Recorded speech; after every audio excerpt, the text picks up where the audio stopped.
Just general impressions of today. What do you think characterized this afternoon? I thought it was an even, balanced exchange. I thought the offense did a really nice job between the 40s. I was not pleased with us in the red zone, our production in the red zone. We had some penalties that took us out of some opportunities. And I think that's something that showed up a couple days ago in practice, and ironically enough, it showed up today in a game setting. And so I think that's something that we've got to address. We've got to focus in on our calls in the red zone and our attention to detail in the red zone a little bit more.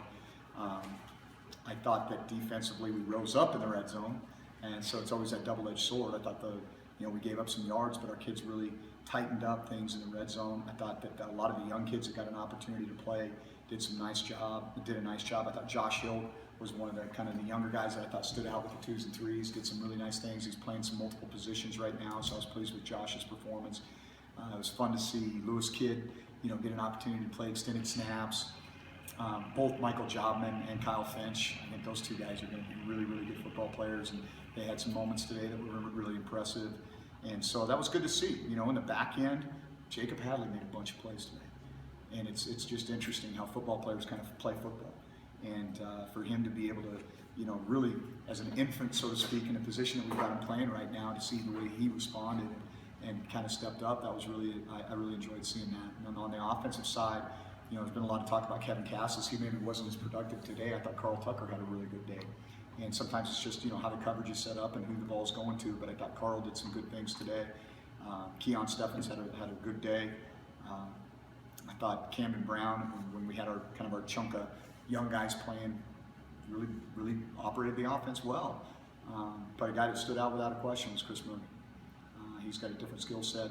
And we put a blue jersey on he and Ben Folsom today, so we made those two guys live. I think those guys are guys that are a little bit different skill set than maybe Tyler or Brady or Camden, and so it was interesting to see him get in the open field. And he's a smooth, fluid athlete. So I thought there were some real positives. I really like to focus on those young guys because this is the first chance that we get to see them play. Sometimes you kind of know what you're getting with these older guys, but I was really impressed to see some of these young guys step up and play in a game situation. I'm looking forward to moving towards next Friday, where we can put some people in the stands and make this a little bit more game-like. And so kind of your standard first scrimmage, there's some good, some bad, and some ugly, but I thought it was cleaner than I thought it was going to be. I thought that we didn't have a lot of CQ exchange problems. We didn't have a ton of stupid penalties, jumping off sides, procedure penalties, illegal formations. We had some holdings that we got to clean up, and that was one of the issues we had in the red zone. How many plays would you say you ran? I'm going to guess that it was between 75 and 80. You talked that this is a good chance to see the young guys. You've also said earlier in camp that you're looking for the guys that are going to be playmakers, to step up and be playmakers. Did you see that today? Yeah, I think Chad Newell and Gunnar Brecky and Mitch Herbert stepped up and made plays. And so it doesn't really surprise me. Right. On the offensive side, I think Justin Page made some plays. And so those guys are kind of guys that you kind of expect. Defensively, Shiloh made some plays. Fletcher, sure tackle. We know Matt's a playmaker. Grant flashed at times. Johnny Walker and Nigel today for the first time really played. And it's a different element. And so I think there's some guys out there that are flying around. And Bryce McCabe is a physical kid. He really is. And so I knew that about him, but until you get into a game situation, you go, wow, that sounds different when he hits somebody. And so I was impressed with that. So I think we're starting to see that emergence is starting to take place, and these guys are coming together as a team. We're certainly not there yet, and we'll never be there. I mean, there's no such thing as arriving. So we've just got to learn from this and get better. And I think these kids have the right mindset, and they will.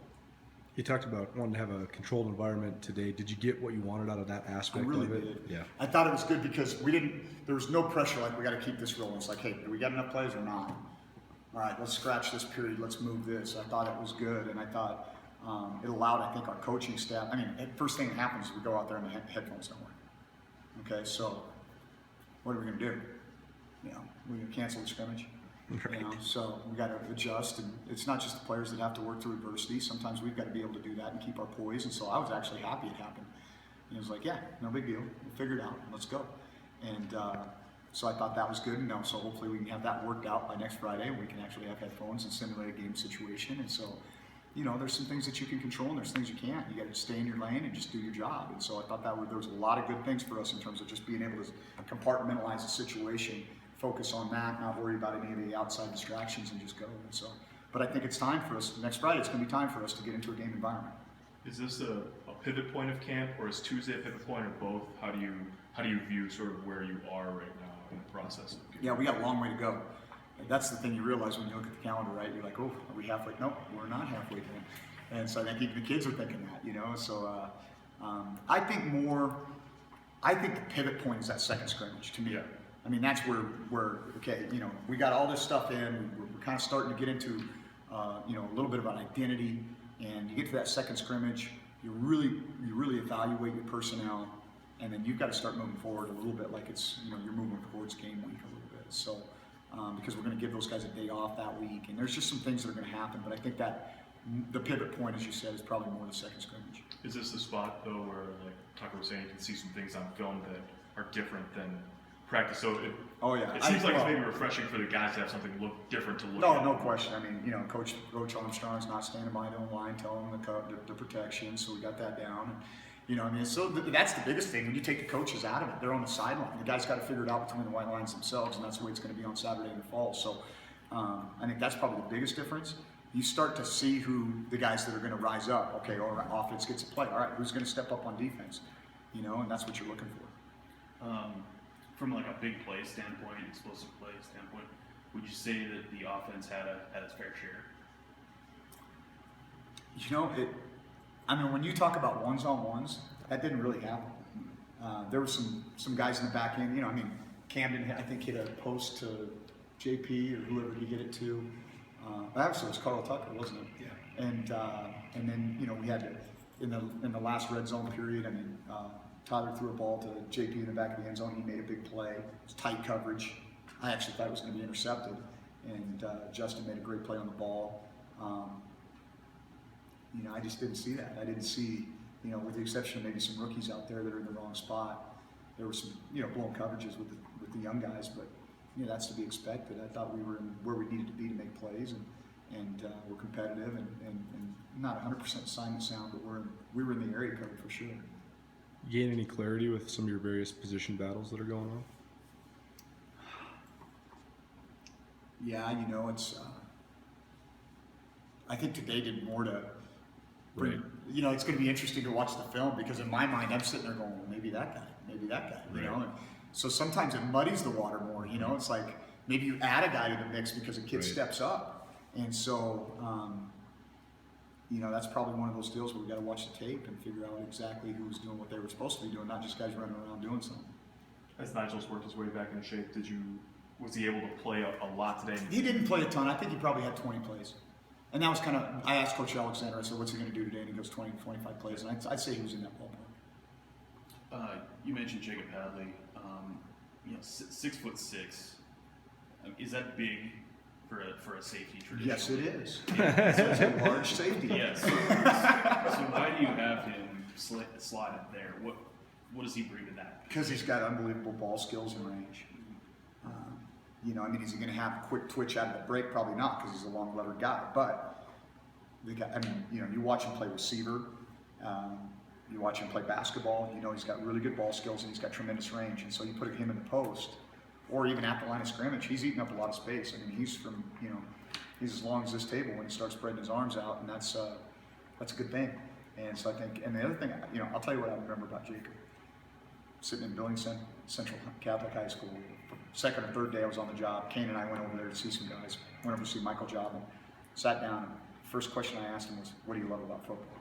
And I'm thinking, this guy's a basketball kid. He's going to say, "Oh, you know, I like catching touchdowns." And he goes, "I like hitting." And that just stuck in my brain. I was like, well, wait. And he showed up today. I'll tell you what, his mom and dad did a heck of a job, because he is one tremendous young man. His athletic versatility, I mean, he's been a standout pretty much every position he's played, every sport he's played. Is that a testament to him being able to learn this spot so quickly? Yeah, well, he's super smart. Yeah. And he's a team guy. You know, when I talked to him about, hey, we've got some depth issues, we think you can help us here. And his willingness to do that was very apparent. He didn't flinch. Whatever you need me to do, coach. You know, he had the right answers, and I believe it's sincere. I don't think he's a me guy at all. I think he's all about riding for the brand. As a coaching staff, when do you start looking at, I don't know, just out of curiosity when you start? Well, we spent a chunk of time back in June looking at Idaho.